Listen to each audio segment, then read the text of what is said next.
Yo, what's up? Magandang araw po sa inyo lahat. Welcome po sa panibagong video natin dito sa Makapili TV. Ngayon, ang pag-uusapan naman natin is yung kwento ng Pogo dito sa Pilipinas na kung saan dumadami na yung mga ginagawang hindi maganda yung mga Pogo rito sa Pilipinas na pinapatakbo ng mga Chinese national. So dito pag-uusapan natin kasama si Banat Bay kung may mga senador kasi na gusto nang patanggal ang Pogo rito sa Pilipinas. Pero meron din ilang senador medyo nag-aalangan pa. So panoorin natin itong reaksyon ni Banat Bay dito. Formal nang inirekomenda ng Senate Committee on Ways and Means ang pagpapatalsik sa operasyon ng mga Philippine Offshore Gaming Operators o POGO sa bansa. Pero ang mismong chairman ng komite na si Senador Sherwin Gatchalian, aminadong hindi ito makagawa ng mabilisan. Nasa frontline ng balitang yan, si Mean Los Baños. Palayasin na ang lahat ng Philippine Offshore Gaming Operators o POGO. Yan ang pangunahing rekomendasyon sa inilabas na report ng Senate Committee on Ways and Means na pirmado ng 10 senador. Bukod sa chairman ng komite na si Senator Win Gatchalian, kabilang rin sa mga pumirma sa report sina Senator Bato de la Rosa, G.V. Ejercito, Grace Poe, Raffy Tulfo, Joel Villanueva at Coco Pimentel. Sa oras na pumasa sa Senado, nakapaloob sa committee report na dapat himukin ng ehekutibo na tuluyan ang kansilahin ang operasyon ng Pogo sa lalong madaling panahon.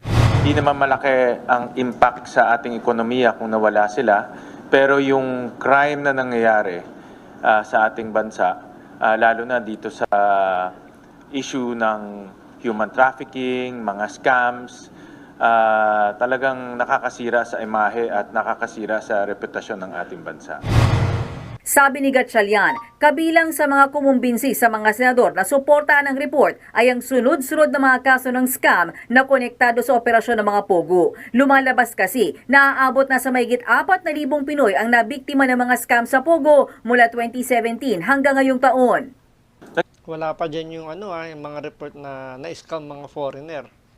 Remember, dito ginagawa yung scam, nasa ibang bansa yung ni-scam nila. So, yung ni-report kanina, puro Pilipino pa lang yon. So, hindi pa kasama yung mga foreign national na nai-scam dito sa atin. Nagiging front ang mga Pogo. Hanggat nandito yung Pogo, merong scam na mangyayari. At kung mayroong scam na mangyayari, merong human trafficking na mangyayari. Bagamat suportado ng ilang senador, aminado si Gatchalian na posible pa rin pagdebatehan sa plenaryo ang report. Partikular kung gaano ba katagal bago tuluyang mapapasara ang mga Pogo.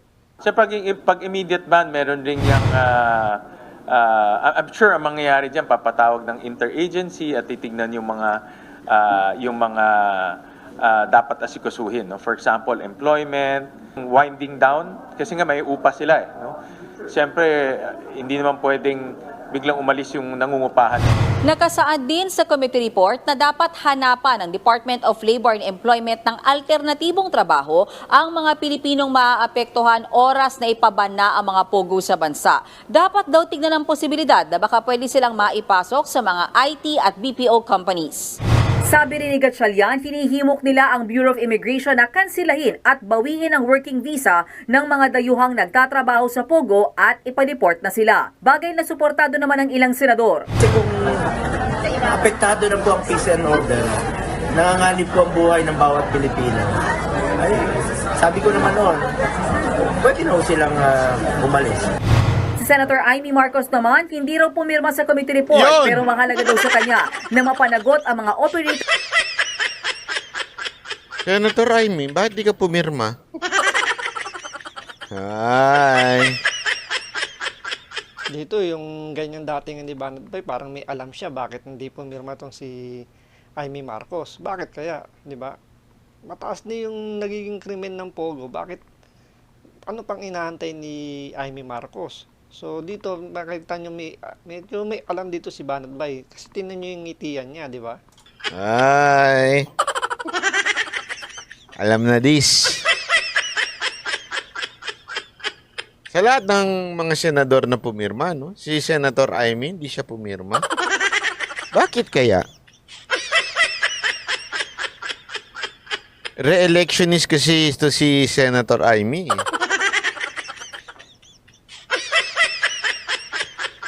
Sabi ni... Baka naman nagpapasikat muna, ano yun, Kaya hindi pumirma para maging maingay yung pangalan niya, dahil nga re-electionist siya, para sa dagdag publicity. Siyempre, lagi siyang i-interview na dyan ng media dahil tatanungin, ba't di kayo pumirma? So, lagi siya nasa social media or lagi siya nasa mainstream media. So, siguro isa rin sa mga taktika yun, bakit hindi pumirma tong si Senator Amy Marcos. Diego Latico, baka may financier na pogo. Paano mo naman nasabi? Sabi ni Mayor Magalong, kwento daw sa kanya nung kaibigan niyang senador, tumakbong senador. Inabot daw ng kalahating bilyon. Ibig sabihin, 500 million ang gasto sa isang kandidato ng bilang senador. Biruin mo yun? Tatakbo kang senador nang wala kang kasiguro doon kung mananalo ka at ang gagastosin mo is 500 million. So, ang laking kawalan yun sa kaban ng bulsa mo kung tatakbo kang senador. Di ba? So, dapat magdadalawang isip ka nga naman. Pero kung sabi nga ni Banat Pay, kung pinansyere mo naman, kayang maglabas ng ganyang pera at galing sa Pogo, talagang magdadalawang isip ka na pumirma na ipatanggal na ang Pogo rito sa Pilipinas. So, ibig sabihin, magastos talagang tumakbo bilang senador.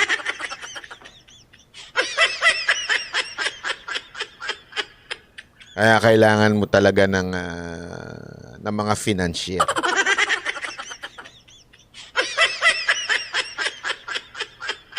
Senator Amy, ano na? Ba't di ka pumirma? Gusto mo ba ang mga pogo?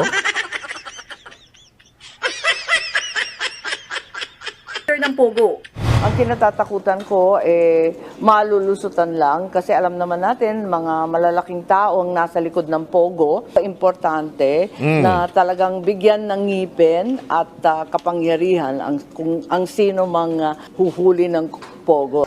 Nagbabalita mula sa Frontline, Mean Los Baños, News 5. Ay nako. Anyway, basta ito lang sa akin, reaction ko din nakakatuwa dahil alam mo, isa ito talaga sa matagal na nating, kahit noon pa, inaano na natin, any form of gambling. I'm really against any form of gambling. Okay? So, whatever, kung ano man yung gambling na wala may dudulot siya. At saka una-una, ano natin yan binibigyan natin ng false hope yung mga tao na para umunlad ang buhay. Yung, hindi, taya ka na lang ng ganito. Taya ka ng ganito. Ganyan, di ba? Para malay mo, tumama ka, manalo ka. False hope yan Instead of spending time, pumipila ka dyan, kung saan-saan man. I mean, this is general, This is a general comment on gambling. Kesa sa pumipila ka sa ganyan, magtrabaho ka na lang. Sa totoo lang tayo mga Pilipino, hindi ako naniniwalang we are that poor in a sense na marami sa atin ang talagang sadyang tamad. Totoo yan. Yung sabi ni Banat Bay, di ba? Sadyang tamad lang. Kasi kung tutusin, napakaraming trabaho dito sa Pilipinas, hindi ka naman mawawalan Ngayon, kung tatamad-tamad ka, tapos umaasa ka na lang sa swerte, tuloy yan, tataya ka lang sa mga sugal. Ang nakakainis lang kasi dyan, di ba, sa sugal na yan, ultimo ipakakain mo na lang sa pamilya mo, itataya mo pa. Ang dahilan, paano kung manalo? Yung kagad yung napakalaking nila napakalaki nilang kasiguraduhan na aangat ang buhay nila kung manalo. Kaso hindi nila naiisip na mas malaki yung paano kung matalo. Diba? Di nga. Hindi nila naisip na ikakainin nila ng pamilya nila, mapupunta pa sa sugal. Diba? Yan yung pinaka-problema dyan sa sugal na yan. Sorry pero that's the... marami sa atin ng yung pagkatapos ng ating work, inaabangan na natin yung panahon na makakatambay tayo, makakainom tayo. Ang dami nga, kaya nga ang daming tambay, di mo nakikita, ang daming tambay. Hindi, ewan ko nagtataka nga ako Sa Amerika, sa Japan, sa UK, sa Europe, mga Pilipino, 2 trabaho, minsan 3 pa, just to survive. Di ba? I mean, kaya nating gawin yun Pero dito sa Pilipinas, kung saan mababa ang ang ating sahod, bakit di natin doblehin ang trabaho natin? O magnegosyo pa tayo? Ang daming ways, di ba? Ang daming ways para tayo'y makaluwag-luwag. Minsan nakakalungkot lang yung ang daming nagrereklamo dyan. Wala akong trabaho, ang ginagawa mo? Dito, nagtotong eats. Alam ba, wala kang trabaho? Oo nga, wala nga akong trabaho eh. Ano pa gagawin ko? Di ba magtong eats? O, di ba? Kung manalo nga naman, di ba? Tulad yan. Kung manalo, di na doble yung pera ko. Di ba? Nakatambay lang ako, pero na doble yung pera ko dahil naglaro ko ng tong eats. Wala akong trabaho eh. Pero di niya naisip na, nga no, kung inegosyo ko lang tong pera ko, hindi lang madoble, baka triple pa. Iangat ko yung sarili ko. Di ba? Nangyayari yan. Tulad yan. Wala ka nang pera, nagbibisyo ka pa, lalong sumasama yung isip mo sa kapwa mo. Ba't di ka maghanap ng trabaho? Ba't di ka gumawa ng trabaho? Tama. Gusto kasi easy money. Marami niya. Marami talaga dyan. Yung gusto talaga yung easy money lang. Yung, bakit si ganito? Lalong-lalo na yung mga, kaya nga nakakairita rin yung mga yung mga influencer na masyado nagdi-display ng pera nila. Gusto nila easy money. Meron akong pinapanood na isang TikTok influencer na sinasabi niya, huwag kayo maniniwala doon sa mga nagsasabing mga TikTok, mga social media influencer na 5 figures, etong figures na to ang kinikita ko, hindi yan ang kinikita nila doon sa social media. Akala kasi nung iba, ganun-ganun lang yun. Basta lang, magbablog lang ako, gagawa lang ako ng prank-prank. Gagawa lang ako ng kalokohan. Babanat lang ako. Magmumukha lang akong tanga katulad ng isang abogado dyan. Kikita ka na ng 5 figures, 5, 6 figures, 7 figures. Minsan nakakairita yung mga ganyang yung mga ganyang komento. Kasi nagbibigay ng false hope. O ikaw naman, parang kang tanga, sige, magsimula na ako mag-vlog. Hello mga guys, ano ba mga Kasi inabot ka na ng 1 taon. Anak ng wedding, ba't di pa ako kumikita kahit 5 figures? Hindi. Puro na lang 4 figures ang inikita ko. Kasi nga, mali yung nakuha mo eh. Hindi naman yun gagad ganun-ganun. Di ba? Yun ay tinagpapaguran, pinagtatrabauhan, inaaral. Hindi basta-basta yun. Haharap ka sa camera. Hello mga guys. Kumusta? Wagi ako? Tanga ako? Hindi ganun yun. Totoo naman, di ba? Marami sa mga social media influencer ngayon na ganun, yung makagawa lang ng prank, kahit nagbuka na silang tanga, gagawa pa rin ng kung ano ng kabulustugan, di ba? Tapos, alam nyo, yung easy money nga, gusto ka agad, tulad niya, yung mga sinasabi nga, di ba, yung mga social media influencer na pinapakita yung pera. Doon pa lang, malaking kalokohan na yun eh. Saan ka naman nakakita ng simpleng tao na kumita ng nasa mababa, biglang kumita ng malaki, i-display niya? Ano yun, para sabihin niya, kumita rito, o iyabang niya? Hindi. Di ba, para lang makahikayat lang siya ng manunood niya. Pero hindi naman totoo yun. Yun. O kaya, ito, tirahin natin to, banata natin ito, ito. Mikropono mo pa lang. Hindi na maayos. You understand what I mean? Hindi yung ganun-ganon. Kaya nga, alam nyo, nakakairita lang dahil may mga kababayan tayo na instead na talagang magtrabaho, umaasa sa mga one-time, big-time. Kaya din na marami ang nai-scam dyan. Di ba? Kaya nga, etong Pogo, supposedly Pogo lang.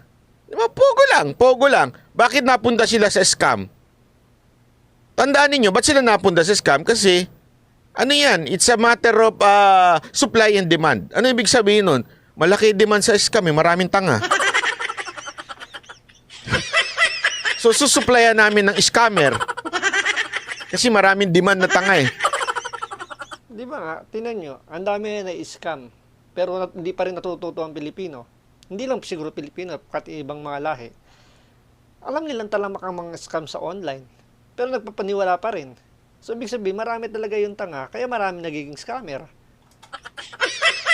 Bakit sila from Pogo naging scammer? Dahil doon, nakita nila, ang daming mga nakatunganga, ang daming umaasa, nakikita sila ng one time, big time, na magkakajowa sila. Yung pala, may lawit yung jowang nakita nila. Alam mo yun, nakakatawa man, pero totoo nangyayari yan eh. Kaya ako, honestly, itong pag-alis ng Pogo, sa akin, it's really a first step. Di ba? Ako rin eh. Ako, agis din ako dyan sa mga sugal-sugal na yan. Dahil nga, mas lalong naghihirap ang Pilipino dahil sa sugal na yan. So ako, suportado ko yung pagtanggal ng Pogo dito sa Pilipinas. So sana suportahan natin yung mga senador na gusto na matanggal ang Pogo rito sa Pilipinas. So anyway, maraming salamat po.